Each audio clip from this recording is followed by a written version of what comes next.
Someone's getting way ahead of themselves.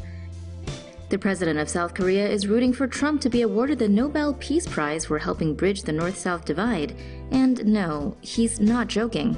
With the two Koreas now talking peace and denuclearization, President Moon Jae-in says it's mostly thanks to old Donald. The same peace-loving fella who threatened North Korea with nuclear annihilation just a year ago.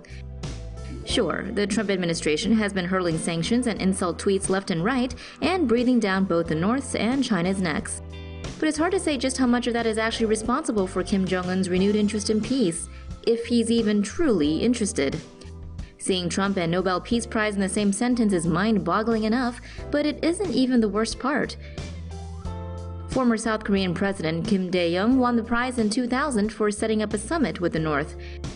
His widow wished the same to Moon, who then went on to endorse Trump. So the possibility of Trump being awarded a peace prize? Very real? He's definitely all for it.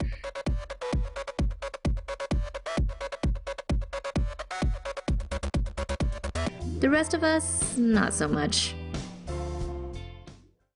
Lots of love between the US and North Korea. How would the US military fight North Korea? As tensions continue to mount on the Korean peninsula with no side backing down, the US has threatened a massive military response to any potential North Korean nuclear attack. But what would that look like? The US would likely deploy large groups of its Navy and Air Force to Japan, Okinawa, and Guam to bolster military presence there. A Stratfor analyst told Business Insider that they'd also possibly maneuver submarines and ships closer to the north and target nuclear facilities through airstrikes. Helicopter-deployed buoys would listen for North Korean submarines, which could then be destroyed by more advanced American underwater craft. Experts reckon the US would not invade, but rather defend South Korea as the North Korean army charges the border. This scenario would also see US Special Forces parachuting into strategic locations around Pyongyang for surgical strikes. If, in the extremely unlikely scenario, North Korea strikes Guam or another US territory or ally with a nuclear strike, the US has the option to respond via land, sea, or air. Most agree that the resulting American retaliation would lay waste to Pyongyang and kill thousands, if not millions. Or, you know, Kim Jong-un and Donald Trump could just simply step into the octagon and see what happens. So where exactly is Guam? North Korea says it will soon be ready to launch missiles that will land near Guam as tensions ramp up between Pyongyang and Washington.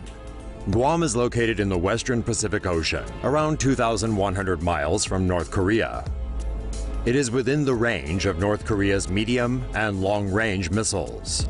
The 210-square-mile island is a U.S. territory.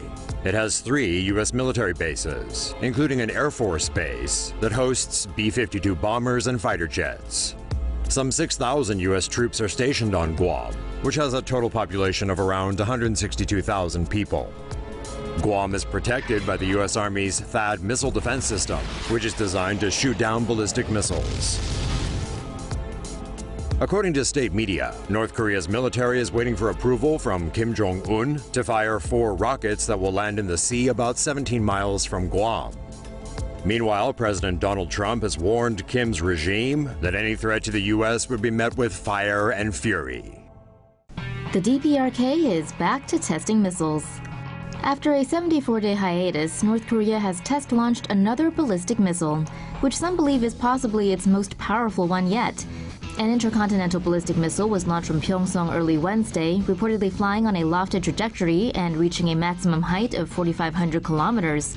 The missile flew nearly 1,000 kilometers for approximately 53 minutes before landing off the coast of Awww within Japan's exclusive economic zone. 2 previous ICBMs test launched this year traveled a shorter distance, flying for 37 minutes on July 4th and 47 minutes on July 28th. Had the missile flown on a standard trajectory, experts say it would have a range of more than 13,000 kilometers, enough to reach Washington, D.C. and the rest of the continental U.S. and even Europe or Australia. South Korea responded to the launch by conducting its own missile test off the country's east coast.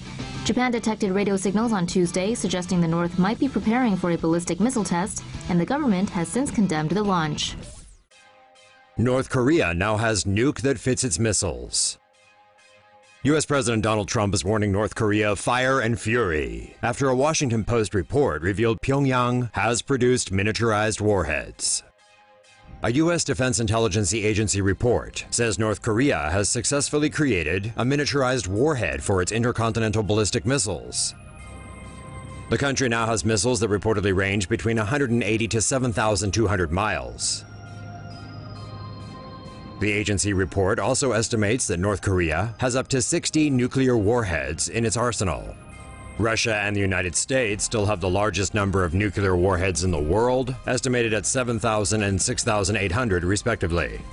North Korea conducted 2 ICBM tests last month, showing off the potential to hit most of the continental U.S.